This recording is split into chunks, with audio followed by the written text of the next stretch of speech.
அப்போஸ்தலர் நடபடிகள் 1ஆம் அதிகாரம் 5வது வசனத்தை வாசி. ஆகையால் நீங்கள் எருசலேமை விட்டு போகாமல் என்னிடத்தில் கேள்விப்பட்ட பிதாவின் வாக்குத்தத்தம் நிறைவேற காத்திருங்கள் என்று கட்டளையிட்டார். ஆண்டவர் உயிர்த்தெழுந்த பிறகு ஒரு 40 நாள் இந்த பூமியில் இருந்தார் என்று நம்ம எல்லோருக்கும் தெரியும். அதற்கு பிறகு அவர் பரமேறி போனார். இந்த காரியங்கள் எல்லாமே நாம் தெரிந்திருக்கிறதான ஒரு காரியம். இதில் 2 முக்கியமான காரியத்தை குறித்து ஆண்டவர் ஒரு காரியத்தை உணர்த்தினார். அதைத்தான் நாம் இன்னைக்கு பார்க்க போகிறோம். அவர் உயிர்த்தெழுந்ததுக்கு அந்த காலகட்டத்தில் சீஷர்களை பார்த்து ஒரு வார்த்தை சொல்லுகிறார், நீங்கள் எருசலேமை விட்டு போகாமலும் அப்படின்னு சொல்கிறார். ஆனால் அந்த எருசலேமை விட்டு போகாமலும் அப்படின்னு சொல்கிறதுக்கு முன்னாடி சீஷர்களுக்கு சில காரியங்கள், சில விஷயங்களை ஆண்டவர் சொல்கிறார். ஒரு ஜேர்னி இருக்குது, ஒரு பிரயாணம் இருக்குது. முதலாவதாக உயிர்த்தெழுந்த பிறகு ஆண்டவர் அவங்கள பார்த்து சொல்கிற வார்த்தை என்ன சொல்கிறாருன்னா, நீங்கள் என்ன செய்யுங்க, எருசலேமிலே போகாமலும் அப்படின்னு சொல்கிறாரா. இப்போ திருப்பிக் கொள்ளுங்க. மத்தேயு எழுதின சுவிசேஷம் 28ஆம் அதிகாரம் 1ஆம் வசனம் வாசி. ஓய்வு நாள் முடிந்து வாரத்தின் முதலாம் நாள் விடிந்து வருகையில் மகதலேனா மரியாளும் மற்ற மரியாளும் கல்லறையை பார்க்க வந்தார்கள். இப்போ ஓய்வு நாள் முடிச்சுன்னா இப்போ அவங்க எங்கே இருக்கிறாங்க? கல்லறைக்கிட்ட தான் இருக்கிறாங்க. கல்லறை எங்கே இருக்குது? எருசலேமுக்கு வெளியே இருக்குது இல்லையா? எருசலேமுக்கு பக்கத்தில் கொல்கத்தாவில் இருக்குது. இப்போ அங்கே தான் அவங்க போய் பார்க்குறாங்க. இந்த சம்பவம் நடக்குது. இப்போ ஆண்டவர் என்ன சொல்கிறாரு? 10வது வசனத்தை வாசி. பயப்படாதிருங்கள், நீங்கள் போய் என் சகோதரர் கலிலேயாவுக்கு போகும்படி அவர்களுக்கு சொல்லுங்கள், அங்கே அவர்கள் என்னை காண்பார்கள் என்றார். இப்போ எருசலேமில் இருக்கிற இவங்களை பார்த்து என்ன வார்த்தை சொல்கிறாரு? கலிலேயாவுக்கு போக சொல்லுங்க, கலிலேயாவில் நான் அவங்கள என்ன செய்கிறேன், சந்திக்கிறேன். நம்ம ஆரம்பித்த வசனத்தில் என்ன சொன்னார்? எருசலேமை விட்டு போகாமல் எருசலேமிலே தங்கிடுங்க. 2மே இயேசு சொன்னது தான். எருசலேமில் இருக்கிற இவங்களை பார்த்து சொல்கிறாரு, என் சகோதரரை கலிலேயாவுக்கு போக சொல்லுங்கள், நான் என்ன செய்கிறேன், அவங்கள கலிலேயாவில் வந்து சந்திக்கிறேன் அப்படின்னு சொல்கிறார். 16வது வசனம் வாசிங்க. 11 சீஷர்களும் கலிலேயாவிலே இயேசு தங்களுக்கு குறித்திருந்த மலைக்கு போனார்கள். இப்போ அவங்க எங்கே போயிட்டாங்க? கரெக்டாக போயிட்டாங்க. இயேசு குறித்த மலைக்கு. அது எங்கே இருக்குது? கலிலேயாவில் இருக்குது. அவங்க கலிலேயாவுக்கு போயிட்டாங்க. இப்போ கலிலேயாவுக்கு போன இவங்களை இன்னொரு விஷயம் நல்லா கவனிச்சுக்கொள்ளுங்க. கலிலேயாவுக்கு போன இவங்க இப்போது ஒன்று நீங்கள் புரிஞ்சுக்கோங்க.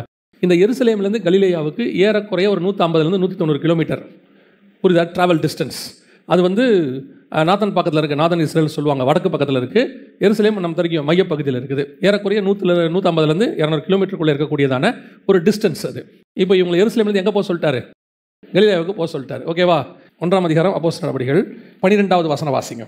எருசலேமுக்கு சமீபமாய் ஒரு ஓய்வு நாள் பிரயாண தூரத்தில் ஒலிவமலை எண்ணப்பட்ட மலையிலிருந்து ஏறக்குறைய எருசலேம்லேருந்து 2 கிலோமீட்டர் இருக்குது. எவ்வளோ தூரத்தில் இருக்குது? ஒரு 2-3 கிலோமீட்டருக்குள்ளே இருக்கக்கூடியதாக. ஒலிவமலையிலேருந்து பார்த்தா எருசலேம் தெரியும். ஆண்டவர் ஒலிவமலையிலேருந்து எருசலேமை பார்த்தா என்ன செய்கிறாரு? எருசலேமேன்னு கண்ணீர் விட்டார்னு இருக்கு இல்லையா? ஒலிவமலையிலேருந்து பார்த்தா எருசலேம் தெரியும். ஏறக்குறைய ஒரு 3 கிலோமீட்டருக்குள்ளே இருக்கிறது. இது நடக்கிறது 40வது நாள் எடுத்துக்கொள்ளப்படுகிற அன்னைக்கு. அது நடந்தது மத்திய 28 நம்ம வாசித்தது என்னைக்கு? கல்லறை வாசலில் பார்த்தது உயிர்த்தெழுந்த முதலாம் நாள், வாரத்தின் முதலாம் நாள். இது 40வது நாள். இப்போ 40வது நாளில் பார்த்தீங்கன்னா எருசலேமில் இருக்கிறாங்க, அவங்க ஒலிவமலைக்கிட்ட இருக்கிறாங்க. முதலாம் நாளில் சொன்னார் கலிலேயாவுக்கு போங்கன்னு சொன்னார். அவங்க கலிலேயாவுக்கு போயிட்டு அங்கே இருக்கிறாங்க. இப்போ நான் சொல்கிறது புரியுதா? அவங்க கலிலேயாவுக்கு போயிட்டாங்க. இயேசு குறித்த மலைக்கு போயிட்டாங்க. இப்போ கலிலேயா மலை வேறு, ஒலிவ மலை வேறு. கலிலேயா இங்கேருந்து 190 கிலோமீட்டரில் இருக்குது, ஒலிவ மலை 3 கிலோமீட்டரில் இருக்குது. இப்போ அங்கே போயிட்டாங்க. இப்போ அங்கே போயிட்டு இயேசு 40 நாள் உயிர்த்தெழும்போது இவங்க எங்கே இருக்கிறாங்க? திருப்பி எருசலேமிலே இருக்கிறாங்க. இப்போ உங்களுக்கு புரியுதா? எருசலேமிலிருந்து கலிலேயாவுக்கு போய் எங்கே வந்திருக்கிறாங்க? எருசலேமுக்கு வந்திருக்கிறாங்க. ஏன் இந்த ஜேர்னி 40 நாளைக்குள்ள? இதான் கேள்வி. நான் சொல்கிறது புரியுதா? எருசலேமில் தான் அவங்க இருக்கணும். பைபிள் அப்படி தான் சொல்லுது, நீங்கள் எருசலேமிலே தங்கியிருங்கள். அதுக்கு ஒரு ரீசன் இருக்குது. எருசலேமில் இருங்கன்னு சொன்னதுக்கு ஒரு ரீசன் இருக்குது. ஆனால் அது நேரத்துக்குள்ள இயேசு கிறிஸ்து ஒரு தடவை அவங்கள கலிலேயாவுக்கு போயிட்டு வந்துருங்கன்னு சொல்கிறாரு. இவர் போயிட்டார் கலிலேயாவுக்கு, வர சொல்கிறாரு. கலிலேயாவில் மீட் பண்ணுறாரு. மீட் பண்ணி முடிச்சுட்டு திருப்பி அவங்களை எங்கே வர சொல்கிறாரு? எருசலேமுக்கே வந்துருங்கன்னு சொல்கிறாரு. அங்கேருந்து தான் அவர் எடுத்துக்கொள்ளப்படுகிறார். அப்போது இயேசு சொன்ன இந்த ஜேர்னி எதுக்கு? இந்த ஜேர்னியில் சீஷர்கள் என்ன பண்ணாங்க? அதுதான் நீங்கள் புரிந்து கொள்ள வேண்டியது. இப்போ நம்ம இந்த மாதிரி ஒரு பிரயாணத்தில் தான் இருக்கிறோம். ஏன் இந்த மாதிரி ஒரு பிரயாணம் அப்படின்னா, முதல்ல நீங்கள் கலிலேயானா என்னன்னு புரிஞ்சுக்கணும். கலிலேயா என்பது நமக்கு எருசலேமில் இஸ்ரவேலில் இருக்கக்கூடியதான வடக்கு பக்கத்தில் இருக்கிற ஒரு கடல், சி ஆஃப் கலிலின்னு சொல்லுவாங்க, கலிலேயா கடலோரம் அப்படின்னு நம்ம சொல்கிறோம் இல்லையா? அதெல்லாம் தெரியும். ஆனால் ஆவிக்குரிய விதத்தில் நீங்கள் பார்த்தீங்கன்னா கலிலேயா என்பது எதை குறிக்கிறது அப்படின்னு கேட்டிங்கன்னா, புறஜாதியாருக்கு அடையாளமாக இருக்கிறது. மத்தேயு எழுதின சுவிசேஷம் 4ஆம் அதிகாரம் 13-14 வாசிங்க. நாசரேத்தை விட்டு செபுலோன் நப்தலி என்னும் நாடுகளின் எல்லைகளில் இருக்கும் கடற்கரைக்கு அருகான கப்பர்நகூமிலே வந்து வாசம் பண்ணினார். கடற்கரை அருகிலும் யோர்தானுக்கு அப்புறத்திலும் உள்ள செபுலோன் நாடும் நப்தலி நாடும் ஆகிய புறஜாதியாருடைய கலிலேயாவிலே. அப்ப இயேசு கிறிஸ்துவின் முதல் பிரசங்கம் எங்க ஆரம்பிக்குது? 23வது வசனம் வாசிங்க. கலிலேயா எங்கும். அப்ப இயேசு கிறிஸ்துவின் முதல் பிரசங்கம் கலிலேயாவில் தான் இருக்கு. அவர் நாசரேத்திலிருந்து நேரா எங்க போயிட்டாரு? கலிலேயாவுக்கு போயிட்டார். நீங்கள் வாசிச்ச வசனம் அப்படி தானே இருக்குது. 4:13 இருக்கு. நாசரேத்தை விட்டு செபுலோன் நப்தலி என்னும் நாடுகளில் எல்லைக்குள்ள கடற்கரை. செபுலோன் நப்தலி நாடு என்பது எதை குறிக்குது? அடுத்த வசனம் சொல்லுது புறஜாதியார் கலிலேயா. அப்போ அவர் அங்கே போகிறாரு, நாசரேத்துலேருந்து போகிறாரு. இயேசு கிறிஸ்து ஞானஸ்நானம் எடுக்க எங்கேருந்து வந்தார்?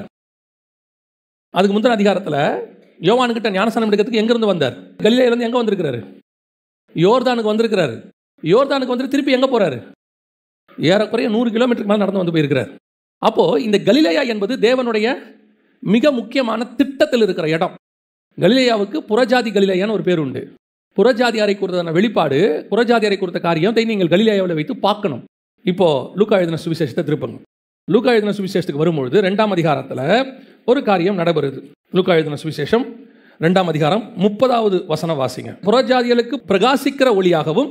அப்போ இயேசு கிறிஸ்துவை பற்றின முதல் ப்ராஃபஸி கையில் ஏந்திக்கிட்டு சிமியோன் சொல்கிற வார்த்தை என்னன்னா, இஸ்ரவேலுக்கு மகிமைன்னு சொல்லலை, புறஜாதியாருக்கு ஒளியாகவும் இஸ்ரவேலுக்கு மகிமையாகவும்.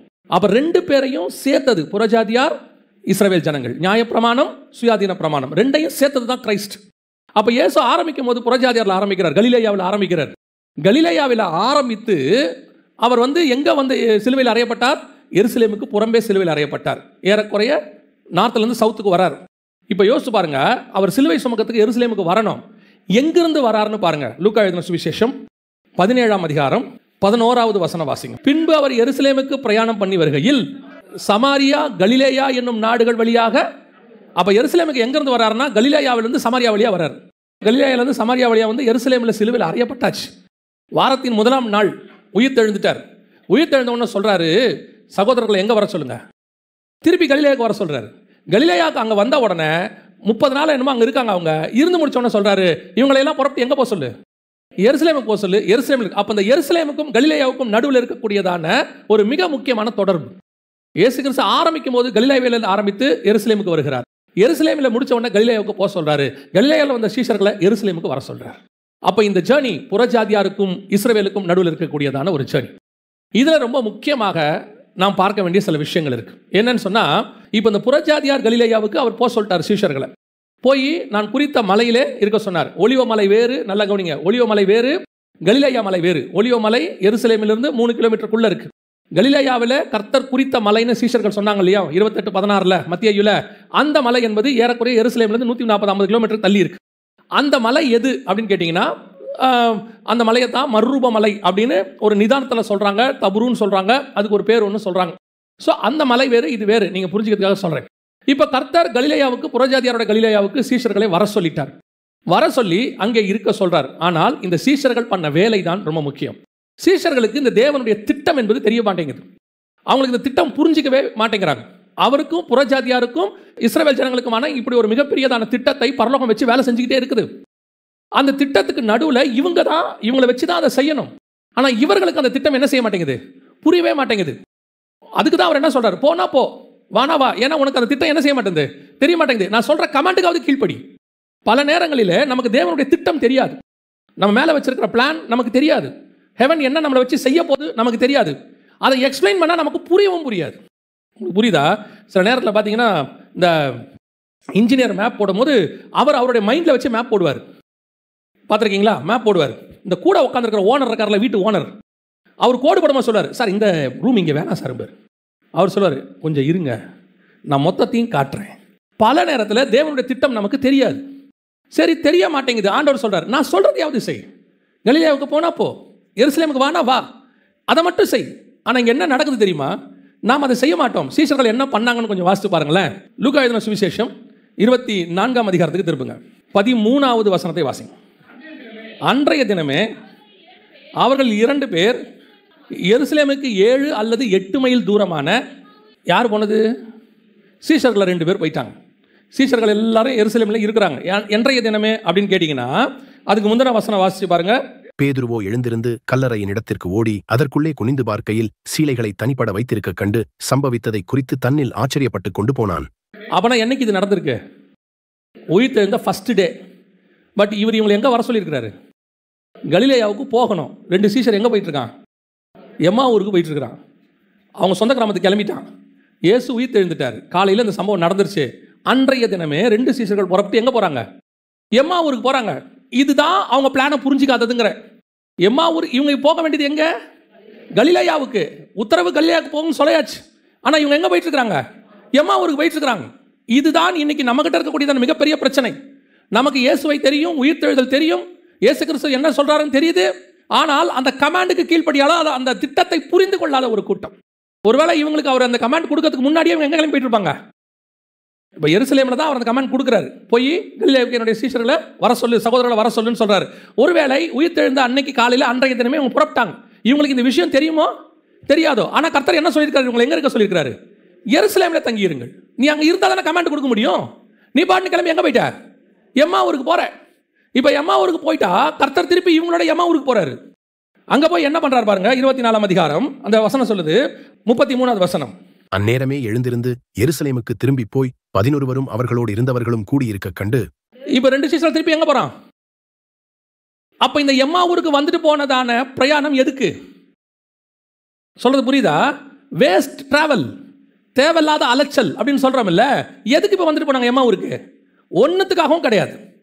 எருசலேம்ல இருக்க வேண்டியவங்க, கலிலேயாவுக்கு போக வேண்டியவங்க எங்க போயிட்டு இருக்காங்க? எம்மாவூருக்கு போயிட்டு இருக்காங்க. அங்க போன உடனே ஆண்டவர் எம்மாவூருக்கு போறார் கூட. பல நேரத்தில் இதான் தேவனுடைய திட்டம் நம் வாழ்க்கையில் நடைபெற்று கொண்டிருக்கிறது. உனக்கு ஒரு ஜேர்னி இருக்கு, நமக்கு போக வேண்டிய இடம், டெஸ்டினேஷன் வேற. நம்மளை கர்த்தர் போக சொல்ற மிக முக்கியமான ஸ்தலம் ஒன்று இருக்கு. இங்கே நான் என்ன பண்ணிட்டு இருக்கிறேன்? எனக்கு தெரிஞ்ச எம்மாவூர், எனக்கு வசதி, அது என் கிராமமா இருக்கும். ஒரு 2 சீசனுடைய கிராமமா இருக்கலாம், பேர் கொடுக்கல. 2 சீசனுடைய கிராமமா இருக்கலாம், சொந்த கிராமமா இருக்கலாம், வேற வாட் எவர் இட் இஸ். எனக்கு இது வசதி, நான் இங்கே போறேன், நான் இங்கே தங்கி இருக்கிறேன். பக்கம் தான், 8 மைல் தூரம் தான், 7 அல்லது 8 மைல் தூரம் பைபிள் சொல்லுது. நம்ம ஒரு கணக்குக்கு மிஞ்சி போச்சுன்னா 12 கிலோமீட்டர். ஒரு 12 கிலோமீட்டர் தான் இங்கிருந்து நம்ம பூந்தமல்லி வரைக்கும் வச்சுக்கோங்க. ஒரு 12 கிலோமீட்டர் தான், போயிடலாம் அப்படின்னு சொல்லிட்டு போறோம். ஆனால் இந்த போக்குவரத்து டிஸ்டன்ஸ் எதுக்காக? தேவ திட்டத்தை மீறி போறது. இப்போ தேவன் கூட இல்லாட்டி பரவாயில்ல, அவர் என்ன பண்றாரு? கூட அவரும் வராரு. சரி வா, வந்து பேசுனா, பேசும்போதே சொல்றான், அவர் பேசும்போது ஆவி நமக்கு கொழுந்து விட்டு எரியவில்லையா? ஆனா வசனம் சொல்லுது, அவர்கள் கண்கள் திறக்கப்படவில்லை. வசனம் கேட்கறான், ஆனா என்ன வரல? விஷன் வரவே மாட்டேங்குது. அந்த இடத்துல நீங்க வாசிச்சு பாருங்க, 24ஆம் அதிகாரத்தில் இருக்குது, 16வது வசனம். ஆனாலும் அவரை அறியாதபடிக்கு அவர்களுடைய கண்கள் மறைக்கப்பட்டிருந்தது. மறைக்கப்பட்டிருந்தது, அவ்வளவுதான். விஷனே இல்ல, கண்கள் மறைக்கப்பட்டிருந்தது, விஷன் இல்ல. ஆனா எங்க போயிட்டு இருக்கிறான்? சீஷன் தான், இயேசு உயிர்த்தெழுற வரைக்கும் கூட இருந்தவன் தான், தேவ திட்டத்தை பெற்றவன் தான், அழைப்பு பெற்றவன் தான், மாற்றுக்கிறதே கிடையாது. ஆனால் போகக்கூடிய ஜேர்னி ராங் டைரக்ஷன்ல இருக்கு. கர்த்தர் எடுத்த அழைப்புல இல்ல. ஆனா கூட காட் வந்துகிட்டே இருக்கிறாரு, பேசிக்கிட்டே இருக்கிறாரு. நாம என்ன நினைச்சுக்கிறோம்? காட் பேசுறதுனால, தேவன் பேசுறதுனால நாம சரியா தான் போயிட்டு இருக்கிறோம், கரெக்டா தான் போயிட்டு இருக்கோம். காட் எது வரைக்கும் பேசிட்டு வந்தார் தெரியுமா? எம்மாவூர் வரைக்கும் பேசிட்டு இருந்தார், கூடவே பேசிட்டு வரார். அங்க வந்துட்டு மோசே பத்தின காரியங்கள் எல்லாம் சொல்லி தீர்க்க தரிசனம் விவரிச்சு திருப்பி எங்க போ? எருசலேமுக்கு போ. போக 8 மைல், வர 8 மைல், போக எவ்வளவு மணி நேரம் ஆச்சுன்னு தெரியாது, அவன் எவ்வளவு தூரம் நடந்தான் தெரியாது. அவ்வளவு வேஸ்ட். நம்முடைய வாழ்க்கையில் ஆவிக்குரிய ஜேர்னி இப்படிதான் போயிட்டு இருக்கு. 1 ராஜாக்களின் புஸ்தகத்தில் எலியாவை குறித்து சொல்லப்படும் பொழுது 19ஆம் அதிகாரத்தில் எலியாவுக்கு போஜன பானம் கொடுக்கப்படுகிறது. அவர் வந்து சாப்பிட்றாரு, தண்ணி குடிக்கிறார். குடிச்சிட்டு வசனம் சொல்லுது, அந்த போஜனத்தின் பலத்தினாலே இரவும் பகலும் 40 நாள் நடந்து எங்கே போனார்? ஓரேபெனும் பர்வதம். அங்க போனா கர்த்தர் கேட்கிறாரு, உன்னை யார் இங்க வர சொன்னா? உன்னை இங்க வரது யார் சொன்னது அப்படின்னு கேட்கிறாரு. உடனே இவர் பக்கத்து நியாயத்தெல்லாம் சொல்றாரு, ஆண்டவரே நான் ஒருவன் மாத்திரம் நீதி இருக்கிறேன். அதெல்லாம் இருக்கட்டும். 2வது தடவை கேட்கிறாரு, எலியாவே உனக்கு இங்க என்ன வேலை, இங்க என்ன காரியம்? திருப்பி கர்த்தர் சொல்றாரு, நீ தமஸ்குவின் வழியாக வனாந்தரத்துக்கு திரும்பி போ, ஆசைகள் அபிஷேகம். உன் ஊழியம் வேற, உன் அழைப்பு வேற, உங்களுக்கு வச்சிருக்கிற காரியம் வேற. இன்னைக்கு நம்மளா ஒரு தேவ சித்தத்தை தெரிஞ்சுக்கிறது, நம்மளா வந்து எதையாவது பார்த்துக்கிறது. கர்த்தர் சொன்னார், கர்த்தர் அப்படி பண்ணார், இப்படி பண்ணார், ஒரு பெரிய ஜேர்னி போயிடுறது, 40 நாள் நடந்து போயிடுறது. அல்லது எம்மாவூருக்கு இயேசுவோட பேசிட்டு போன மாதிரியே போயிடுறது. அங்க போய் உட்காந்துட்டு அப்புறமா அவன் நைட் ஆயிடுச்சு, அப்புறமா சாப்பிடும் போது கண்டுபிடிக்கிறான், அவர் அப்பத்தை எடுத்து பிட்டு ஸ்தோத்திரம் பண்ணி கொடுக்கும்பொழுது அவர்கள் கண்கள் திறந்தது. ஐயோ நாம தப்பு பண்ணிட்டோமே. எம்மா உடனே, அவன் நல்லவன் பரவாயில்ல, உடனே புறப்பட்டு எருசலேமுக்கு போயிட்டான். நம்ம யார் தெரியுமில்ல, எருசலேமுக்கு போவே மாட்டோம். ஆண்டவரே எருசலேமில் என்ன பண்ணுவீங்களோ அதை எம்மா ஊர்லேயே பண்ணுங்க. நீர் வல்லமை உள்ள தேவன், நீர் தூரத்துக்கு மாத்திரமல்ல சமீபத்துக்கும் தேவனாக இருக்கிறேன். எருசலேமின் தேவனும் எம்மாவூர் தேவனும் அப்படி மாத்திடுவோம். நம்ம டிசைனுக்கு அவரை மாத்திடுவோம். இன்னைக்கு ஒரு குரூப் அப்படிதான் உட்காந்துட்டு இருக்கு. காடோட டிசைனுக்கு இவங்க போறதில்ல, இவங்க டிசைனுக்கு காடை மாத்துறது. பண்ணது தப்பு, பண்ண ஜேர்னி தப்பு. ஆனா தேவ பிள்ளைகள், அதான் பிரச்சனை. இங்க என்ன ப்ராப்ளம்னா, இவங்க யாரும் பாவம் செய்யல, அறியாமையினால். என்ன இருக்குது? அறியாமையினால், தெரியாம அவங்க செய்யறாங்களாமா. அப்ப நம்ம பல நேரங்களில் இப்படி தான் ஜேர்னி போறோம். கொஞ்சம் ஆராய்ந்து பாருங்க, உங்களுடைய ஆவிக்குரிய பிரகாரம் சரியாக போய் கொண்டிருக்கிறதா? உங்களை எருசலேமுக்கு போக சொன்னாரா, அல்லது எருசலேமில் தங்கி இருக்க சொன்னாரா, அல்லது கலிலேயாவுக்கு சொன்னாரா, அல்லது உங்களை எங்க போக சொன்னாரு? அதுவும் பர்டிகுலரா வசனம் சொல்லும், கலிலேயாவிலே கர்த்தர் குறித்த மலைக்கு போனார்கள். அதுதான் கர்த்தருடைய திட்டம், the specific place. நான் பல நேரங்களில் நான் சொல்லியிருக்கிறேன். ஆபிரகாமை குறித்து சொல்லும் பொழுது ஆதியாகமம் 22 சொல்லுது, கர்த்தர் மலைகளில் ஒன்றிலே கர்த்தர் குறித்த இடத்திற்கு அவன் போனான். புறப்பட்டு மோரியா மலைகள் 2-3 வசனங்கள்ல இருக்கும். கர்த்தர் குறித்த மோரியாவின் மலைகளுக்கு ஒன்று போனான். கர்த்தர் ஸ்பெசிபிகேஷனா சொல்லுவார். இந்த இங்க சொல்றாரு பாருங்க, கலிலேயாவில் குறித்த இடத்திற்கு. அதே மாதிரி தான் 40 நாள் அவங்க காத்திருப்பாங்க. 50வது நாள் பரிசுத்தாவி இறங்கும். கரெக்டா வசனம் சொல்லும், அவர்கள் ஓர் இடத்தில் கூடி வந்த போது. அப்ப கர்த்தர் உங்களுக்கு ஒரு இடம் வச்சிருக்கிறார், உயர்த்துவதுக்குன்னு ஒரு இடம் வச்சிருக்கிறார். அந்த இடத்துல தான் இருக்கணும். அது நான் நார்மல் ஸ்பிரிச்சுவல் லைஃப்லயே சொல்றேன். உங்களை ஒரு இடத்துல குடியிருக்க சொன்னா நீங்க அங்கதான் குடியிருக்கணும். அந்த இடத்தை உங்களுக்கு ஏற்ற மாதிரி எல்லாத்திலையும் கர்த்தர் மாத்துவார். ஒருத்தருடைய சாட்சியை கேட்டேன். அங்க போக சொன்ன போது ஒருத்தர் கூட அந்த இடத்துல இல்லையாமா, அங்க போய் பண்ணவே முடியாதாமா. ஆனா அவர் போயிருக்கிறாரு. போன இடத்தை கர்த்தர் இப்பொழுது ஒரு கிராமமாகவே மாத்திட்டார் ஆண்டவர். அவங்க போகும்போது ஒருத்தர் கூட கிடையாது. ஊருக்கு வெளியே எத்தனையோ கிலோமீட்டர். அவங்க தான் ஃபர்ஸ்ட் போய் சர்ச்சை வச்சிருக்கிறாங்க. இன்னைக்கு அது ஒரு கிராமமாக மாறிவிட்டது. கர்த்தர் சில நேரத்தில் உங்களை போக சொல்ற இடம், குறிக்கிற இடம் நீங்கள் விரும்புகிற மாதிரி இருக்காது, நீங்கள் அக்செப்ட் பண்ணக்கூடியதாக இருக்காது. நமக்கு இந்த லாப நஷ்ட கணக்கு ஒன்று இருக்குது. எப்பவுமே நம்ம மனுஷத்துல ஒரு லாப நஷ்ட கணக்கு போடுவோம். இது சரியா, அது தப்பா, இதுல என்ன ப்ராஃபிட், இதுல என்ன லாஸ், இல்லை லாப நஷ்ட கணக்கு போடுவோம். கர்த்தர்கிட்ட லாப நஷ்ட கணக்கே கிடையாது. நன்மை தீமை கஷ்ட கணக்கு தான் இருக்கு அவர்கிட்ட. இது நமக்கு நன்மையா முடியுமா தீமையா முடியுமா தான் பார்ப்பார். ஏன்னா லாபத்தை கொடுக்க அவரால் முடியும். ஆனால் தீமை கூட நீங்க போயிட்டீங்கன்னா உங்களை காப்பாற்றுறது கஷ்டம். நம்ம பார்க்கும்போதே எந்த ஒரு விஷயத்தையும் லாப நஷ்ட கணக்கு தான் பார்க்குறோம். இது மனித இயல்பு. அங்கே போகலாமா வேணாமா? காட் சொல்றாரு, உங்களை குறித்த இடத்துக்கு போங்க. ஆண்டவர் சொல்றது அந்த இடத்துல செய்யுங்க. நீங்க பண்ண புறப்பட்டு எங்கே போயிடாதீங்க, எம்மா ஊருக்கு போயிடாதீங்க. இன்னைக்கு ஒரு குரூப் போயிட்டே இருக்கு. என்னன்னு கேட்டா பக்கம் தான், எருசலேமுக்கு பக்கம் தான், ஒன்றும் பிரச்சனை இல்லைங்க. ஆண்டவர் நம்மளை என்ன சொல்ல போறாரு? ஊழியத்துக்கு கூப்பிட்டா இன்னைக்கு நிறைய பேருடைய வார்த்தை என்ன வரைக்கும் தெரியுமா? சிட்டினா உடனே தேவ அழைப்புங்கிறாங்க. சிட்டினா ஆமாங்க கர்த்தர் அழைச்சிருக்கிறார். இதுவே கிராமம்னா ஜோமணி சொல்றேன்னு சொல்றாங்க. ஒரு பெரிய கம்பெனியில் ரீஜனல் மேனேஜராக இருந்தவர், ஆறாமா இருந்தவர். ஆண்டவர் சொன்னாருன்னு சொல்லி உத்தரப்பிரதேஷ் பக்கத்தில் ஊழியத்துக்கு போனார். அப்படியே பிள்ளைகள் படிப்பெல்லாம் நிறுத்திட்டு கர்த்தர் சொன்னார், ஒரு மாதத்துக்கு கிட்டத்தட்ட அவருக்கு 80,000 ரூபா சம்பளம்.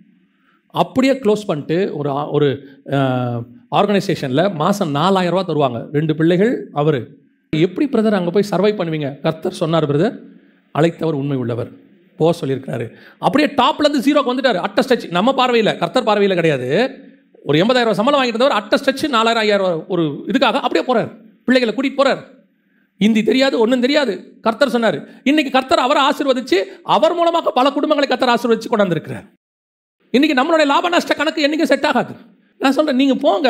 உங்களுக்கு ஹாஸ்பிட்டல் தேவையா, ஸ்கூல் தேவையா, பணம் தேவையா, அதை அங்கே கொண்டு வருவதற்கு கர்த்தர் வல்லமை உள்ளவர். இதையெல்லாம் கர்த்தரால ஈஸியாக கொண்டாந்துட முடியும். நம்மள அங்கே கொண்டு போறதா இருக்கிறதுலே கஷ்டம். ஆண்டவர் யார் வேணாலும் என்ன செஞ்சிருவாரு, அங்கே கொண்டாந்துருவாரு. ஆனால் நம்மள அங்கே கொண்டு போறதா இருக்கிறதுலே கஷ்டம். நம்ம எம்மா ஊருக்கு போயிட்டு இருப்போம், ஓரேபுக்கு போயிட்டு இருப்போம், அங்கங்கே போய் இந்த வேலையை பார்த்துக்கிட்டு இருப்போம். இப்போ சீஷர்கள் கலிலேயாவுக்கு போயிட்டாங்க.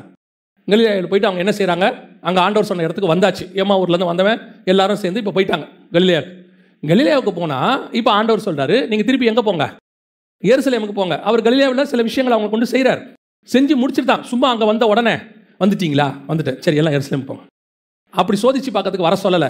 அந்த மலையில் வச்சு கர்த்தர் நிறைய காரியங்கள் அவங்க கிட்ட பேசுறாரு. பேசி முடிச்சுட்டு கொஞ்ச நாள் அங்கே இருக்காங்க. அதுக்கப்புறம் தான் எங்கே போக சொல்றாரு, எருசலேமுக்கு போங்கன்னு. இப்போ சீஷர்கள் என்ன பண்ணுறான் பாருங்க, வாசிங்க. யோவான் எழுதின சுவிசேஷம் 21ஆம் அதிகாரம் 1வது வசனத்தை வாசி. இயேசு திபேரியா கடற்கரையிலே மறுபடியும் சீஷர்களுக்கு தம்மை வெளிப்படுத்தினார்.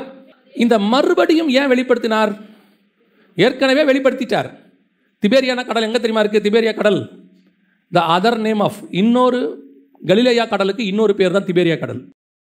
திபேரியானா வேற ஒன்றும் இல்லை, அது அந்த ஊர் ராஜா பேர். ஸோ அவருடைய பேரில் தான் அந்த கடலை வச்சாங்க. ஆனால் ஒரிஜினல் அதுக்கு பேர் என்னது? கலிலேயா கடல் அங்கே இருக்கு. ஸோ இப்போ இவங்களை கலிலேயாவுக்கு கூட்டிகிட்டு போயிட்டு திருப்பி எங்கே போக சொல்கிறாரு? எருசலேமில் போய் தங்கியிருங்க, உன்னதத்தின் பலன் வர வரைக்கும் எங்கே இருங்க. இப்போ இவங்க எங்கே தங்கிட்டாங்க? கலிலேயாவிலே தங்கிட்டாங்க. கலிலேயாவில் தங்கிறது மட்டுமில்ல, அங்கே என்ன சொல்கிறாங்க? அடுத்த 3வது வசனம், சீமோன் பேதுரு மற்றவர்களை நோக்கி மீன் பிடிக்கப் போகிறேன் என்றான். அடுத்து என்னவாகி போச்சு? 0க்கு வந்துட்டாங்க. திருப்பி எங்கே மீன் பிடிக்க ஆரம்பித்தாங்களோ அங்கேயே வந்துட்டாங்க அத்தனை பேரும் திருப்பி. இல்லை பெரிய ஆச்சரியம் என்ன தெரியுமா? இதில் ரொம்ப புரிஞ்சிக்க வேண்டிய ஒரு விஷயம், எல்லா சீஷர்களும் அல்ல, எல்லா சீஷர்களும் அல்ல. 2வது வசனம் வாசிங்க. ஏறக்குறைய 7 பேர் அங்கே இருக்காங்க. 1 பேதுரு, 2வது தோமா, 3வது கலிலேயா நாட்டில் உள்ள நாத்தான்வேல் 3, செபதேயன் குமார் 2, 5, வேறு 2 சீஷர்கள், மொத்தம் 7 பேர். எல்லா சீஷரும் இல்லை. கொஞ்சம் பேர் எங்கே போயிட்டான்? எருசலேம் போயிட்டான். இங்கே இல்லை அவன் யாரும். ஒரு 7 பேர் மட்டும் இங்கே இருக்கான், திபேரியா கடல்லே இருக்கான். இப்போ ஆண்டவர் கலிலேயாவுக்கு வர சொன்னார், வந்துட்டோம், விஷயத்தை பேசி முடிச்சிட்டாரு, எல்லா விஷயத்தையும் சொல்லி முடிச்சிட்டாரு. நீங்கள் போய் எங்கேயே தங்கியிருங்கள், எருசலேமில் தங்கியிருங்கள். சரி ஆண்டவரே. பார்த்தா எருசலேமில் காணோம் எவனையும். எல்லாம் என்ன பண்ணிட்டு இருக்கிறான்? திபேரியா கடலில் மீன் பிடிச்சிட்டு இருக்கிறான். கலிலேயா கடலில் பார்க்குறான், கெனசரேத்து கடலை விட கலிலேயா கடல் சூப்பர் கடல், நமக்கு பழக்கப்பட்ட கடல் இல்லையா? நம்ம ஏற்கனவே இங்கே தானே இருந்தோம், எங்கே தானே மீன் பிடிச்சிட்டு இருந்தோம். இவர் தான் நம்மளை எங்கே கூட்டிகிட்டு போயிட்டாரு? சிட்டிக்கு கூட்டிகிட்டு போயிட்டாரு. நமக்கு திருப்பி நம்ம ஊருக்கு வந்துட்டோம், இங்கேயே மீன் பிடிக்கலாம். இது நெக்ஸ்ட் உங்களுடைய ஆவிக்குரிய வாழ்க்கையினுடைய 2வது தடை என்ன தெரியுமா? கர்த்தர் சொன்னார், வந்துட்டோம், இங்கே வந்தாச்சு. ஆனால் இங்கே எது விடாது தெரியுமா? உங்களுக்குள்ள இருந்த பழைய சுபாவங்கள் இருக்குல்ல, பல காரியங்கள் தொடர்ந்து மேற்கொண்டு உங்களை போக விடாமல் இது தடுத்து நிறுத்தும். நான் எப்படின்னு உங்களுக்கு சொல்கிறேன், கவனிங்க. நம்ம இந்த உதாரணத்தை பல இடத்துல பார்த்துருக்கோம், இந்த இடத்துல பார்த்தா கரெக்டாக இருக்கும். மோசேயும் பவுலும் இருக்கிறாங்க. மோசேயை அழைச்சி கொண்டு வந்து அழைச்சி கொண்டு வர்றாரு. எங்கே வர்றாரு? மீதியான் தேசத்துக்கு. 40 வருஷம் ஆடு மேய்க்க வைக்கிறாரு. எதுக்காக? அவர் எகிப்தில் படித்ததெல்லாம் இழக்கணும். எகிப்தில் படித்தது எல்லாத்தையும் அவர் என்ன செய்யணும்? இழக்கணும். அவர் எகிப்தில் வாக்கிலும் செயல்களிலும் வல்லவர், எல்லாத்தையும் விடணும். எகிப்தில் ஒரு பிரமாணம் படிச்சிருப்பாரு, விடணும். ஏன்னா இப்போ இவர் என்ன கொண்டு வரணும்? நியாயப்பிரமாணம் கொண்டு வரணும். இதே தான் பவுல் சொல்றாரு, எனக்கு லாபமான அனைத்தையும் நஷ்டமும் குப்பையும் என்று விட்டேன். அரபு தேசத்தில் 3 வருஷம் இருக்கிறாரு. எதுக்காக இருக்கிறாரு? இது எல்லாத்தையும் விட்டாதான் இவருக்கு புதிய ஏற்பாடு கொடுக்க முடியும். பழையவைகள் ஒளிந்து போயினா எல்லாம் அது ஆகணும், பழசு போகணும். இன்னைக்கு அழைத்து கொண்டு வந்துருவார் ஆண்டவர். நம்ம வந்துருவோம், கர்த்தர் சொல்ற இடத்துக்கு, குறிச்ச இடத்துக்கு வந்துருவோம். ஊழியத்தை கூட ஸ்டார்ட் பண்ணுவோம், அல்லது ஆவிக்குரிய வாழ்க்கையை ஸ்டார்ட் பண்ணிடுவோம். எது போகாது தெரியுமா? நமக்குள்ள இருக்கிற அந்த மீன் பிடிக்கிற சுபாவம் போகவே போகாது. பழைய விஷயம் போகாது, இன்னும் அது உள்ளுக்குள்ள இருந்து கிரியை செஞ்சுக்கிட்டே இருக்கும் பல நேரத்தில். அதனால தான் நான் நிறைய இடத்துல திருப்பி திருப்பி எனக்கு ஆண்டவர் சொல்லி கொடுத்தா நான் சொல்லுவேன். உங்களை ஆண்டவர் ஒரு உதாரணத்துக்கு சொல்கிறேன். நீங்கள் ஆடிட்டராக இருக்கீங்க, இல்லை மியூசிஷியனாக இருக்கீங்க உலகத்தில், அல்லது இன்ஜினியராக இருக்கீங்கன்னா, உங்களை கொண்டு வந்து இங்கே இன்ஜினியராக பயன்படுத்துறதுக்காக ஆண்டவர் கூப்பிடல. உங்களை இங்கே கொண்டு வந்து ஆடிட்டராக பயன்படுத்துறதுக்கு கூப்பிடல. உங்களை கொண்டு வந்தது மனுஷனை பிடிக்கிறவனை மாற்றுறதுக்கு. மீன் பிடிச்சிட்டு ஒன்றை மனுஷனை பிடிக்கிறவனா மாற்றினா, கொஞ்ச நாள் இயேசு இல்லைன்னு ஒன்று திருப்பி எங்கே போயிட்டான்? மீன் பிடிக்க போயிட்டாங்க. இன்னைக்கு நிறைய பேருடைய பிரச்சனை இங்கே தான் இருக்கு.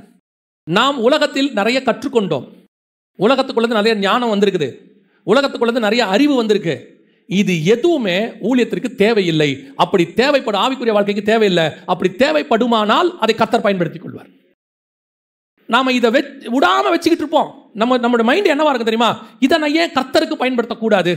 நான் நல்லா கிட்டார் வாசிக்கிற ஆளு, நான் ஏன் கர்த்தருக்கு கிட்டார் வாசிக்க கூடாது? ஆண்டவர் சொன்னாரு, நீ அங்க நல்லா கிட்டார் வாசிச்ச, உலகத்துக்கு சினிமாக்கு வாசிச்ச, நான் அந்த கிட்டாருக்காக உன்னை கூப்பிடல. எனக்கு நீ தான் வேணும், தேவைப்பட்டா நான் கிட்டார் யூஸ் பண்ணிக்கிறேன், எனக்கு தேவை நீ தான். இன்னைக்கு பல நேரத்தில் இந்த மீன் பிடிக்கிற சுபாவம் கூடவே வரும், கடைசி வரைக்கும் வந்துகிட்டே இருக்கும், பழசு விடாது. அதான் ஆண்டவர் சொல்வார், புதிய திராட்சை ரசத்தை எதில் ஊற்றக்கூடாது? பழைய துருத்தியில் ஊற்றக்கூடாது. புதிய அழைப்பு பழைய அனுபவத்தில் கூட நீங்கள் சேர்த்து செஞ்சீங்கன்னா, இது அழைப்பு தேவ சித்தம், ஆவியானவருது. அனுபவம் மாம்சத்தில் வந்தது, ஆவிக்கும் மாம்சத்துக்கும் ஒத்து போகாது என்னைக்கும். அதனால தான் அவர் சொல்வார், என் ஆவி மனுஷனோடு கூட போராடுவதில்லை. பல நேரங்களில் நான் என்ன பண்ணுறேன், எனக்குள்ள எக்ஸ்பீரியன்ஸை கர்த்தருக்கு ஏதாவது செய்யணும், அதை கொண்டு வந்து ஆண்டவருக்கு என் டேலண்ட்டை யூஸ் பண்ணணும். ஆண்டவர் சொல்றார், உன் டேலண்ட் இருக்கட்டும், அதை நான் தான் கொடுத்தேன், வேற யாருமே கொடுக்கல. இப்போ அந்த பணக்கார வாலிபன் வரான் இயேசு கிட்ட வந்து, நான் நித்திய ஜீவனை அடையணும்னு கேட்குறான், என்ன செய்யணும் அப்படின்னு கேட்குறான். கேட்கும்போது இயேசு சொன்ன வார்த்தை என்னன்னா, எல்லாவற்றையும் விட்டு தரித்திரருக்கு கொடு. சரி, இந்த பணத்தை அந்த வாலிபனுக்கு ஆசீர்வச்சது யாரு? கர்த்தர் தான் ஆசீர்வச்சார். ஏன்னா அவன் சொல்றான், நான் நியாயப்பிரமாணத்தின்படி சிறு வயது முதல் கொண்டு ஃபாலோ பண்றேன், நான் நியாயப்பிரமாணத்தை பெர்ஃபெக்டா ஃபாலோ பண்றேங்கிறான். வசனம் சொல்லுது, கர்த்தர் அவனிடத்தில் அன்பு கூர்ந்து. அப்படின்னா என்ன அர்த்தம்? அந்த வாலிபன் சம்பாரிச்சதெல்லாம் நியாயமான பணம், நியாயப்பிரமாணத்தின்படி பெர்ஃபெக்ட். அப்போ கர்த்தர் தான் அவனுக்கு கொடுத்துருக்கிறாரு. இதே கர்த்தர் தான் இப்போ சொல்றாரு, அதை விட்டு விடு, அதை விட்டுட்டு என்ன பின்னாடி பட்டுவா. வசனம் சொல்லுது இல்ல, எல்லாவற்றையும் நஷ்டமும் குப்பையும் என்று விட்டேன் அப்படின்னு சொல்றாருல்ல. அந்த நஷ்டமும் குப்பையும் என்னன்னா, கிட்டத்தட்ட இந்திய பணத்துக்கு இன்னைக்கு ஒரு 10,000 கோடி கிட்ட வருமா. அவர் அன்னைக்கு ரோமாபுரியில் வச்சிருந்தது. ஏன்னா அவர் வந்து கமாலியல்கிட்ட படித்தவர், டூயல் சிட்டிசனு.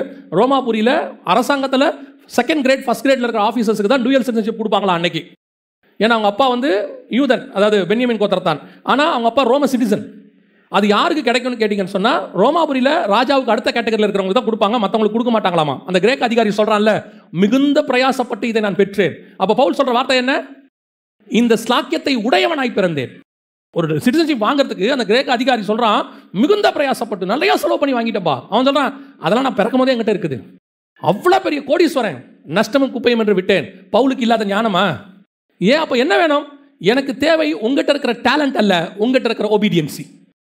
ஒரு தாளந்து இல்லாதவனை கீழ்ப்படுகிறவனாய் இருந்தால் கர்த்தர் தாளந்து உள்ளவனாய் மாற்ற முடியும். ஆனால் தாளந்து உள்ளவன் கீழ்ப்படியாதவனாய் இருந்தால் அவனை மாற்றுறது கஷ்டம். இங்க என்ன இருக்கு? கடைசி காலம், அறிவு பெருக்கம். என்னப்பா படிச்சிருக்க? சிஏ. என்னப்பா படிச்சிருக்கிற? நான் வந்துட்டு டெக்னாலஜி முடிச்சிருக்கிறேன். என்ன ஐடி பண்ணியிருக்கேன். என்னப்பா பண்ண போற? ஆண்டவருக்கு ஏதாவது ஒரு ப்ரோக்ராம். ஆண்டவருக்கு சொன்னா ப்ரோக்ராம் பண்ணு. ஆண்டவருக்கு தேவை உங்ககிட்ட இருக்கிறதல்ல, ஆண்டவருக்கு தேவை நீ. ஆண்டவர்கிட்ட இல்லாத ஞானம் இல்லை, யாருக்கு ஞானம் இருக்கு. ஆண்டவருக்கு தேவை அந்த ஞானத்தை பயன்படுத்துகிற டூல். அந்த டூல் நீ. இன்னைக்கு நம்ம என்ன பண்றோம்? வந்துட்டோம். நம்ம கிட்ட இருக்கிற கலை என்ன இருக்கு? எனக்கு மீன் பிடிக்க தெரியும். ஓகே, ஆண்டவர் பார்த்தாரு, சரி போடு மீனை. அவங்க பிரயாசப்பட்டாங்க. என்ன நடந்துச்சு அந்த இடத்துல? வசனம் சொல்லுது, 3வது வசனம். சீமோன் பேதுரு மற்றவர்களை நோக்கி, மீன் பிடிக்கப் போகிறேன் என்றான். அதற்கு அவர்கள், நாங்களும் உம்முடனே கூட வருகிறோம் என்றார்கள். அவர்கள் புறப்பட்டு போய் உடனே படவேறினார்கள். அந்த ராத்திரியிலே அவர்கள் ஒன்றும் பிடிக்கவில்லை. நீ தான் ஏற்கனவே ஒன்றும் பிடிக்காம தானே உன்னை கூப்பிட்டு வந்தேன். ஏற்கனவே நீங்கள் பண்ணிக்கிட்டு இருந்த வேலையில் ஃபெயிலியரா? நீங்கள் ஏற்கனவே உங்கள் பண்ண விஷயம்லாம் நஷ்டமாச்சு. அங்கே உங்களுக்கு சமாதானம் இல்லை, அதில் உங்களுக்கு ஒரு பிரச்சனை. அதுக்கு தான் கூட்டிகிட்டே வந்தோம். இது என்னவா இருக்குது? பழையவைகள் எல்லாம், வசனம் சொல்லுது, பழையவைகள் எல்லாம் ஒளிந்து கொண்டன. ஒளிந்து போனல, ஒளிந்து கொண்டன. எங்கேயோ ஒரு இடத்துல இருக்கு. இப்போ திடீர்னு சூழ்நிலை வந்த உடனே வேட்டியை மடிச்சு கட்டிட்டு இறங்கிட்டாரு கடலுக்குள்ள. நம்ம என்ன சர்வைவலுக்கு என்னப்பா பண்ணுறது? இயேசுநாதர் போயிட்டாரு. அவர் பாட்டு ரெண்டு தரிசனத்தை கொடுத்தாரு, காணாம போயிட்டாரு. இப்போ என்ன பண்ணுறது? அடுத்த வேலை ஆகாரத்துக்கு என்ன செய்வோம்? பேதுரு, என்ன சொல்கிறீங்க? மீன் பிடிக்க போவோம், நாங்களும் வருகிறோம். சரியான நேரத்தில் சரியான முடிவெடுத்தாய் பேதுரு. போய் போட்டால் ஒரு மீன் கிடைக்கல. பேதுருக்கு தெரிஞ்சு போச்சு, பழைய கதை தான் போல. இதான் உண்மை. நம்மக்கிட்ட இருக்கிறது கர்த்தர் எடுத்து பயன்படுத்தினா மட்டும்தான் சக்ஸஸ் ஆக மாறும். நம்மக்கிட்ட இதே டேலண்ட் இருக்கும், நாம் கர்த்தருக்கு அதை பயன்படுத்தலாம் நினச்சோம்னா அது ஃபெயிலியராக மாறும். நீங்கள் கர்த்தர் உங்களுடைய மியூசிக்கையோ உங்கள் குரலையோ எடுத்து பயன்படுத்தும் போது பாருங்கள், அது அநேகருக்கு பிரயோஜனமாக இருக்கும். நீங்கள் கர்த்தருக்காக அதை பயன்படுத்தணும்னு நினச்சி பாருங்கள், அழகாக இருக்கும், குவாலிட்டியாக இருக்கும். ஆனால் ஸ்பிரிச்சுவாலிட்டியாக இருக்காது. இன்னைக்கு ஆரம்பிக்கும் போது, ஊழியத்தை ஆரம்பிக்கும் போது கர்த்தர் அதை பயன்படுத்துறார், அநேகருக்கு பிரயோஜனமாக இருக்கு. ஊழியம் ஆரம்பித்து கொஞ்சம் போன உடனே இவங்க என்ன பண்ணுறாங்க தெரியுமா? அதை கர்த்தருக்கு நான் பயன்படுத்தணும்னு முடிவு பண்ணுறாங்க. ஆண்டவருக்கு இன்னும் அப்படி பண்ணுவேன், இப்படி பண்ணுவேன். ஒருத்தர் சொன்னாராம், நான் உலகத்துக்கு மியூசிக் போடும்போதே ஒரு பாட்டுக்கு 1 லட்ச ரூபா செலவு பண்ணுவேன், கர்த்தருக்கு நான் 2 லட்சம் செலவு பண்ணுவேன். பண்ணுங்க. அவர் கர்த்தருக்காக செய்யணுன்ற வாஞ்ச. ஆண்டவருக்கு என்ன தேவைன்னா, இப்போ மோசையை பார்த்து, மோசே எனக்கு ஒரு ஆசாரிப்பு கூடாரம் கட்டணும். உடனே மோசே, நான் ராமசேசுக்கே ஊர் கட்டின ஆளு, நான் கர்த்தருக்கு இன்னும் பெருசாக கட்டுவேன். ஆண்டவர் சொல்றாரு, இல்லை மோசே அது வேணாம், கட்டுறதுக்குலாம் நான் ஆள் வச்சிருக்கிறேன். அப்போ நான் என்ன பண்ணணும்? வேடிக்கை பார்க்கணும். கரெக்டாக அவங்க செய்யறது கரெக்டாக இருக்குன்றது சூப்பர்வைஸ் மட்டும் பண்ணு. ஆண்டவரே, இது ஒரு சின்ன ப்ராஜெக்ட், இதுக்கு இத்தனை தேவையா? எனக்கு தேவை உன் மூளை இல்லை, எனக்கு தேவை உன் கீழ்ப்படிதல். ஏன்னா உன் மூளையில் நீ பிரம்மாண்டமாக கட்டுவ, ஆனால் நான் கட்டுற ஆசாரிப்பு கூடாரம் பிரம்மாண்டம் கிடையாது, ஸ்பிரிச்சுவாலிட்டி. நான் கட்டுற ஆசாரிப்பு கூடாரத்துக்கு முன்னாடி ஆவிக்குரிய அர்த்தம் இருக்கு. அதில் ஒரு இன்ச்சு மாறினாலும் பரலோகத்தினுடைய திட்டம் மாறிடும். அப்போ எங்கிட்ட கொடுத்துருக்கிற டேலண்ட், எங்கிட்ட கொடுத்துருக்கிற விஷயம் கர்த்தர் பயன்படுத்தா இருக்கணும். நான் கர்த்தருக்கு பயன்படுத்துறதா இருக்கக்கூடாது, அதை கர்த்தர் எடுத்து பயன்படுத்தணும். அது வரைக்கும் வெயிட் பண்ணணும். இப்போ இயேசு ஊழியத்துக்கு போனார், கடலில் போனார். போகும்போது போட்டு ஓட்டினாங்க. ஓட்டினதெல்லாம் யார் தான் ஓட்டினது? யார் தான் ஓட்டினது? சீசர்கள் தான் ஓட்டினாங்க. அவங்க தான் போட்ட ரோ பண்ணிட்டு போகிறாங்க, துடுப்பு போட்டு கொண்டு போயிட்டு இருப்பாங்க. இப்போ ஆண்டவரே, எங்களை மீன் பிடிக்கிறா மாற்றினீங்க, இப்போ திருப்பி எங்களை போட்டு ஓட்ட விட்டுருக்கீங்களே, ஓட்ட வேண்டிய காலத்தில் போட்டு விட்டு. ஒரு நாள் வரும், நீ போட்டையே தொடாத காலம் ஒன்று வரும். போட்டு வேண்டிய காலத்தில் போட்டு ஓட்டுறதில்ல, ஓட்ட வேணான்னு சொல்லும் போது போட்டு ஓட்டுறது. சில நேரத்தில் கர்த்தர் உங்கள் டேலண்ட்டை யூஸ் பண்ணணும்னு முடிவு பண்ணால் யூஸ் பண்ணுவார் அவர் ஊழியத்துக்கு. வேண்டாம், எனக்கு நீ தான் வேணும்.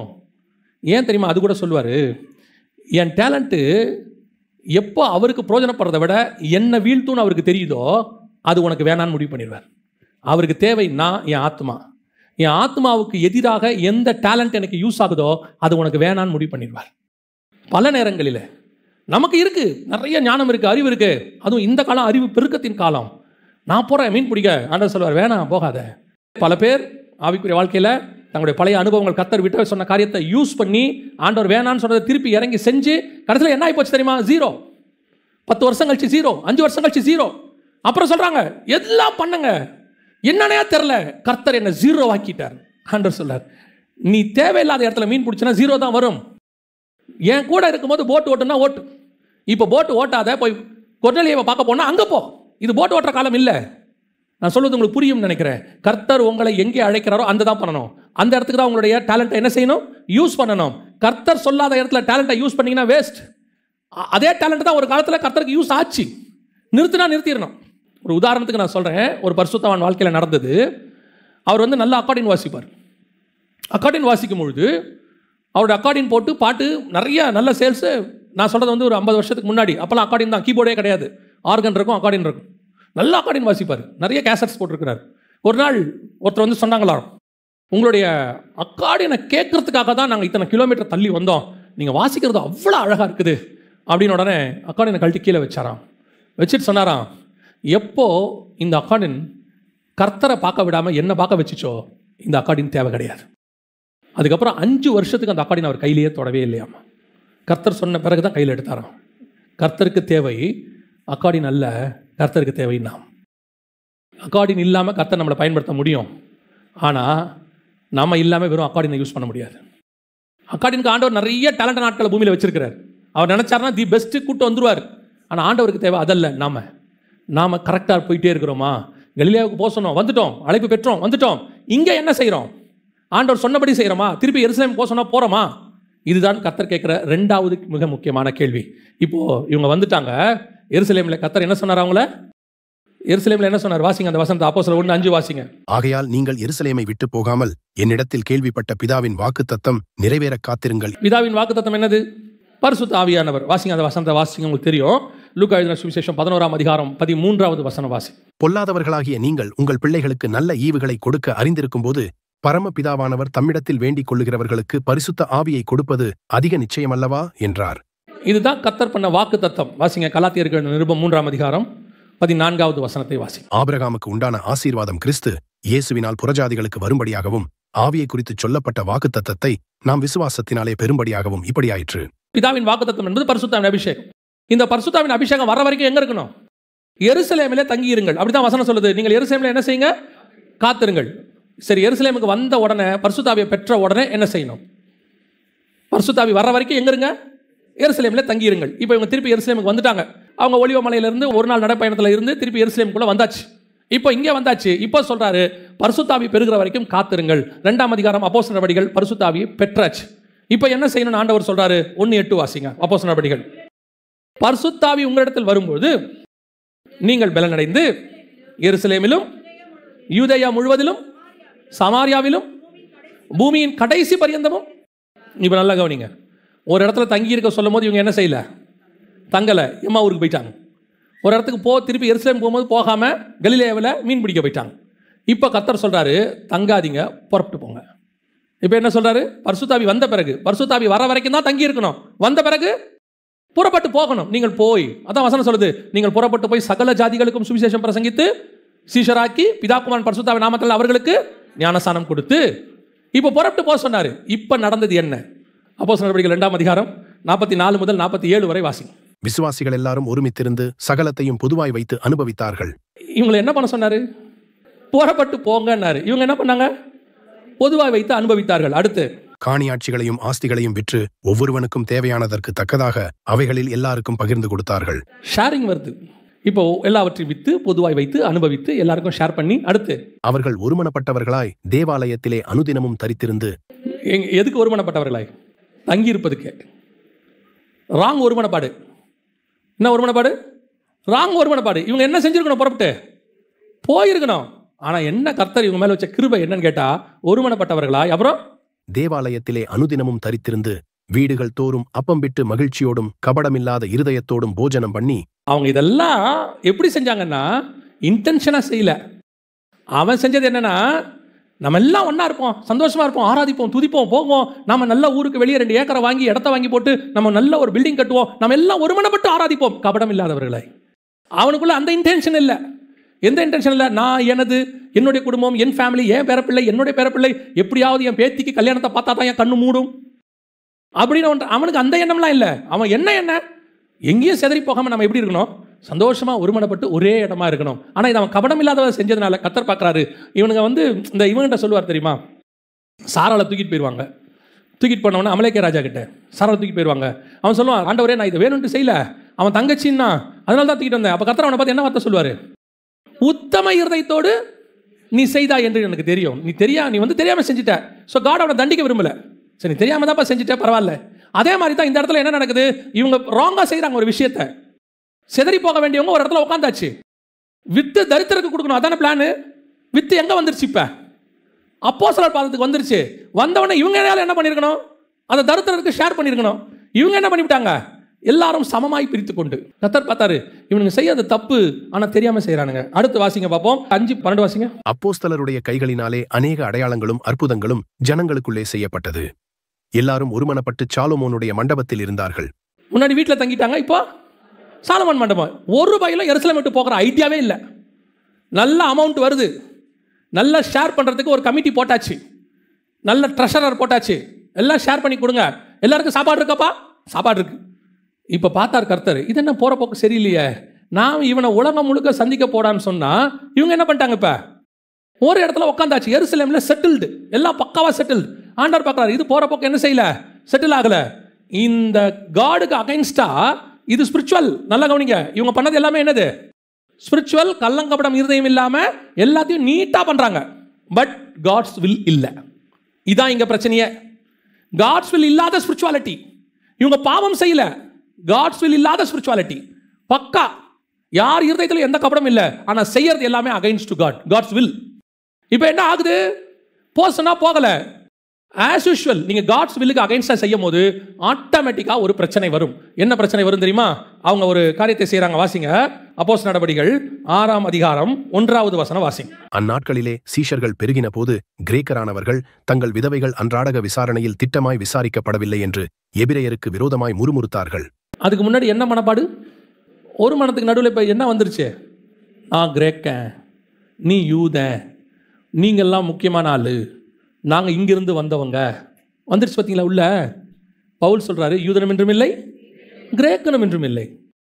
சபைக்குள்ள யூதனம் இல்லை, கிரேக்கனும் இல்லை. வந்துருச்சு பாருங்க 6ஆம் அதிகாரத்தில். நாங்கள் கிரேக்கர்கள் விசாரிக்கப்படும். அப்போ அந்த ஒரு மனம் என்னவாச்சு, நீங்கள் ராங் பிளேஸில் இருக்கும்போது அது தானாய் வரும். இங்கே எப்போ ஒரு ரத்தத்தில் கழுவப்பட்டோமோ, எப்போ ஒரு மாம்சத்தை புசிக்கிறோமோ, நமக்குள்ள எந்த விதமான பாகுபாடும் கிடையாது, யாரும் கிடையாது, என்னவும் கிடையாது. நாம் எல்லாம் ஒரே தேவனுக்கு பிள்ளைகள், ஒரே ரத்தத்தில் கழுவப்பட்டவர்கள். அவ்வளோதான், என்ன வேணா இருக்கட்டும், அவ்வளோதான். சபைக்குள்ள ஒரு மனம் மட்டும்தான் இருக்கணும். இங்கே படிப்பு, அந்தஸ்து, பணம், ஜாதி எதுலேயும் ஏற்றத்தாழ்வு கிடையாது, எதுலேயுமே கிடையாது. அதெல்லாம் நீங்கள் செருப்பு விடுற இடத்துல விட்டுட்டு உள்ள வாங்க. இங்கே மீனவனும் இருக்கிறான், இங்கே டாக்ஸ் வசூலிக்கிறவங்க இருக்கிறாங்க, இங்கே லூக்காங்கிற டாக்டர் இருப்பார், படிப்பறிவு இல்லாத பேதுருவும் இருப்பார். நாங்கள் அத்தனை பேரும் சேர்ந்து ஒரு தேவனை ஆராதிக்கிறோம், அவ்வளோதான். இங்கே எதுவும் கிடையாது, எதையும் தூக்கிட்டு உள்ள வந்துடாதீங்க. அப்போ வேதம் தெளிவாய் சொல்லுது, யூதனம் இல்லை, கிரேக்கனும் இல்லை. எப்போ நீ காட்ஸ் வில்லுக்கு அகைன்ஸ்டான ஒரு இடத்துல உட்காடுறீங்களோ இதெல்லாம் தானாய் வரும். இப்போ கர்த்தர் பார்த்தாரு, இவங்களை போக சொன்னோம், என்ன செய்யல, போகலை. வாசிங்க, முடிக்கலாம். அப்போஸ்தலர் நடபடிகள் 8ஆம் அதிகாரம் 1வது வசனத்தை வாசிங்க. அக்காலத்திலே எருசலேமில் உள்ள சபைக்கு மிகுந்த துன்பம் உண்டாயிற்று, அப்போஸ்தலரை தவிர மற்ற யாவரும். நல்லா கவனிங்க, இயேசு எங்கெங்க போக சொன்னாரோ அந்த வசனம் அப்படி எங்க ரிப்பீட் ஆகும் பாருங்க. எருசலேமில் இருந்த இவர்கள் யூதேயா, சமாரியா சிதறடிக்கப்பட்டு போனார்கள். அவர் எங்க போக சொன்னார், இவங்க எல்லாரையும் யூதேயாவுக்கும் சமாரியாவுக்கும் பூமியின் கடைசி பரியந்தக்கும் போங்கன்னா, அத்தனை பேரும் எருசலேமில் என்ன பண்ணிட்டாங்க, உட்காந்தாச்சு. அத்தனை பேருக்குள்ளையும் பாகுபாடு வந்துருச்சு. நான் பெரியவன், நீ சிறியவன், அந்த ஊர்க்காரன், இந்த ஊர்க்காரன், சண்டை வந்துச்சு. கர்த்தர் பார்த்தாரு, இவங்க அத்தனை பேரும் அகைன்ஸ்ட் வில், அகைன்ஸ்ட் காட். இப்போ பார்த்தாரு, அத்தனை பேரும் சிதறடி, அப்போஸ்தலர் மட்டும் உள்ளவை. ஏன்னா அது ஹெட் குவார்ட்டர்ஸ், அவன் அங்கிருந்தா எல்லாரையும் அனுப்ப வேண்டியிருக்கு, எருசலேமுக்கும் எல்லாத்துக்கும் அனுப்ப வேண்டியிருக்கு. குறிப்பிட்ட காலம் அவங்க அங்கே இருக்கணும். அத்தனை, இதுதான் காட்ஸ் பிளான். எருசலேம்லேருந்து ரெடி பண்ணி இவங்க என்ன பண்ணியிருக்கணும், உலகம் முழுக்க அனுப்பியிருக்கணும். பேதுரு யாரையும் அனுப்பல, எல்லாரையும் சேர்த்துக்கிட்டாரு. வாங்க, ஒன்று மண்ணா வந்தால் ஒன்று மண்ணாவே இருப்போம், ஒரே இடத்துக்கு வந்தோம், ஒரே தேவனை ஆராதிக்கிறோம், ஒரே இடத்துக்கு போக போகிறோம், ஒன்றாக இருப்போம். ஒரு மனப்பட்டு சாலமோன் தேவாலயத்தில் வீடுகள் தோறும் அப்பம் விட்டு எல்லாரும் ஒரு இடத்தில் கூடி பார்த்தாரு, செட் ஆகாது. ஆண்டவர் சிதறடிக்க பண்ணினார். இதுதான் பல நேரங்களில் கர்த்தர் உங்களை சிதறடிக்க பண்ணுறதுக்கு நேரம். நீங்கள் கர்த்தர் சொன்ன இடத்துல இருக்கணும், கர்த்தர் சொன்ன சித்தத்தை செய்யணும், கர்த்தர் என்ன சொன்னாரோ அதன்படி செய்யணும். செய்யாத பட்சத்தில் கர்த்தர் சிதறடிக்க பண்ணுவார். ஆனால் என்ன சிதறடிக்க பண்ணுறாரு, என்ன அர்த்தம், உங்களை நாசம் பண்ணுறான்னு அர்த்தம் இல்லை. அவர் வில்ல உங்களை செய்ய வைக்கிறார், கட்டாயப்படுத்தி செய்ய வைக்கிறார், அவ்வளோதான். நீங்களா செஞ்சீங்கன்னா, அதான் சொல்லுவோம்ல நம்ம ஊரில், நம்மளா சாப்பிட்டோம்னா நார்மல், அவராக பண்ணார்னா ஆப்ரேஷன். நம்மளே மருந்து மாத்திரை பார்த்து சொல்கிற நேரத்தில் சொல்லி நம்ம செஞ்சிட்டோம்னா அது ஓகே, கேட்கல அடுத்த ஆப்ரேஷன் தான். ஆனால் ஆண்டவர் அழகாக ஆப்ரேஷன் பண்ணுவார், சூப்பராக பண்ணுவார். அப்படியே சிதறடிக்க பண்ணினார். அவர்கள் யூதேயாவிலும் சமாரியாவிலும் சிதறி போனவர்கள். அடுத்து 3ஆம் வசனம் வாசிங்க, அழகா இருக்கும் பாருங்க. சவுல் வீடுகள் தோறும் நுழைந்து புருஷரையும் ஸ்திரீகளையும் இழுத்துக் கொண்டு போய் காவலில் போடுவித்து சபையை பாழாக்கி கொண்டிருந்தான். சிதறி போனவர்கள் எங்குந்தெரிந்து சுவிசேஷ வசனத்தை பிரசங்கித்தார்கள். காட்ஸ் வில் என்ன, சுவிசேஷத்தை அறிவிக்க போக சொல்லணும். இவன் ஒரு இடத்துல உட்காந்துட்டான், அறிவிக்கல. ஏன் சிதறி போக பண்ணினார்? தன்னுடைய சித்தத்தை நிறைவேற்றுவதற்காக. அதே காரியத்தை தான் கர்த்தர் உங்களுக்கும் செஞ்சுட்டு இருக்கிறார். கர்த்தர், நான் இப்போ சொல்றேன், கர்த்தர் சொல்ற இடத்துக்கு நீங்க போயிடுங்க. ஃபர்ஸ்ட் அங்க அவர் சொல்ற சித்தத்தை செஞ்சிடுங்க. அந்த போ சொல்ற இடம் அது கானானா இருக்கும், போ சொல்ற இடம் கலிலேயாவா இருக்கும், போ சொல்ற இடம் சில நேரத்தில் பாபிலோனாக இருக்கும். தானியேல பாபிலோனுக்கு போக சொல்லிட்டாரு. போ சொல்ற இடம் சில நேரத்தில் எகிப்து சிறைச்சாலையா இருக்கும். யோசேப்பு. ஆண்டவர் எங்க போக சொல்றாரு, தைரியமா போங்க. அது எங்க போக சொன்னாலும் சரி. இப்போ ஒரு இடத்துல வேலை பார்த்துட்டு இருக்கும்போது என்ன ஆண்டவர் சொன்னாரு, இந்தியாவுக்கு போன்னு. ஆரம்பிக்கும் போது எனக்கும் உங்களை மாதிரியே பயம்தான் வந்தாச்சு. ஆனால் இப்பவும் சொல்லுவேன், அந்த அழைப்புக்கு அந்த நேரத்தில் செவி கொடுத்துட்டோம்னா கர்த்தர் முடிவு பரியந்தம் அழகாக நடத்தி கொண்டு போவார். அதில் சிதறடிக்கிற வேலையே இருக்காது. அப்படியே போயிட்டே இருப்போம், எல்லா இடத்துக்கும் அடுத்து அடுத்து அடுத்து அடுத்து போயிட்டே இருப்போம். அதைத்தான் கர்த்தர் உங்களுக்கு செய்ய விரும்புகிறார். பல நேரத்தில் கர்த்தர் நமக்கு செய்ய விரும்புகிற காரியம் அதுதான். ஆண்டவர் உங்களுக்கு இருக்க வேண்டிய இடக்க சொன்னால் இருக்கணும், போன்னு சொல்லும் போது போயிடணும். சீசர்கள் ஆரம்பத்தில் எருசலேமில் தங்கி இருங்கன்னா அவன் இல்லை, ஏமாவூருக்கு போயிட்டான். கலிலேயாவில் இருன்னா மீன் பிடிக்க போயிட்டான். எருசலேமுக்கு திருப்பி கொண்டு வந்து சேர்த்துட்டாரு. இப்போ சொல்றாரு, பரிசுத்தாவியை பெற்ற பிறகு நீங்கள் பூமியின் கடைசி பரியந்தம் போங்க. போகல. ரெண்டுமே ஆப்போசிட், ரெண்டுமே அகைன்ஸ்ட் காட்ஸ் வில். இன்னைக்கு தேவன் நமக்கு சொல்லக்கூடிய மிக முக்கியமான ஒரு ஆலோசனை, இருக்க சொல்ல வேண்டிய இடத்துல இருங்க. சில நேரத்தில் இருக்க சொல்ற இடத்துல ரிசல்ட் இல்லாமல் இருக்கும். காடோடைய டைமிங்கில் மாற்றமே இல்லை, மனுஷன் டைமிங் தான் மாற்றம். அந்த டைமிங்கில் ஒரு இடத்துல இருக்க சொன்னார்னா இருங்க, பொறுமையாக இருங்க. ஏற்ற காலத்தில் உயர்த்துற வரைக்கும் பலத்த கரத்துக்குள் கண்டிப்பாக உயர்த்துவார். அவர் சொல்லிட்டாரு, ஒரு இடத்துல இருக்க சொல்லிட்டாரு, இருங்க. அதே மாதிரி ஒரு இடத்துக்கு போக சொன்னாலும் புறப்பட்டு போங்க. இப்படி இந்த இடத்த விட்டு போவேன், இந்த இடத்துல இத்தனை வருஷமாக இருந்துட்டேனே, இவ்வளோ பேரை பார்த்துட்டேனே, புரியாத இடமா இருக்கே, தெரியாத இடமா இருக்கே, சொல்லாத காரியத்தை செய்ய சொல்கிறாரு. பல நேரத்தில் நம்ம என்ன நினைப்போம்னா, இந்த பிஸ்னஸ் எப்படி ஆரம்பிப்போம், இந்த காரியத்தை கர்த்தர் சொல்கிறாரு எப்படி செய்வோம் அப்படின்னு நமக்கு தோணும். கர்த்தர் சொன்னால் தைரியமாக செய்யுங்க, அவ்வளோதான். ஆண்டவர் சொல்லிட்டாருன்னா உங்களுக்கு முன்பாக அவர் கடந்து போவார். யோவான் எழுதின சுவிசேஷம் கடைசி அதிகாரத்தில் இப்போ இவங்களை வந்துட்டு திபேரியா கடலில் ஆண்டவர் பார்த்துட்டு திருப்பி எருசலேமுக்கு போக சொல்கிறார். எருசலேமுக்கு சொல்லும்போது போக சொல்லும்போது என்ன நடக்குது பாருங்க. 20-21 வாசிங்க. பேதுரு திரும்பி பார்த்து இயேசுவுக்கு அன்பாயிருந்தவனும் ராபோஜனம் பண்ணுகையில் அவர் மார்பிலே சாய்ந்து, ஆண்டவரே, உம்மை காட்டிக் கொடுக்கிறவன் யார் என்று கேட்டவனுமாகிய சீஷன் பின்னே வருகிறதை கண்டான். இப்போ இயேசு பின்னே வருகிறதை கண்டானா இயேசு என்ன பண்ணிட்டு இருக்கிறாரு, முன்னாடி போயிட்டு இருக்கிறார். இப்போ திபேரியா கடலில் இயேசு எங்கே போறாரு, எருசலேமை நோக்கி போயிட்டு இருக்காரு. ஏன்னா அங்கே தானே தங்கி இருக்க சொன்னாரு. இது திபேரியா கடலில் நடக்கிற சம்பவம், கலிலேயாவில் நடக்கிறது. இப்போ இயேசு எங்கே போயிட்டு இருக்காரு, எருசலேம் போயிட்டு இருக்காரு. அங்கே தான் உன்னதத்தின் பலன் வரும், அங்கே தான் ஒலிவமலையில் அவர் ஏறி மேலே போனோம். அப்போ என்ன பண்ண சொல்றாரு, என்னை பின்பற்றி வா. பேதுருவை பார்த்து அடுத்த வசனம் சொல்றாரு, 22 வாசிங்க. அதற்கு இயேசு, நான் வருமளவும் இவன் இருக்க எனக்கு சித்தமானால் உனக்கென்ன, நீ என்னை பின்பற்றி வா என்றார். மற்றதை பத்தி உனக்கு என்ன கவலை, நீ என்னை பின்பற்றி வந்துகிட்டே இரு. நான் எருசலேமுக்கு போயிட்டே இருக்கிறேன்.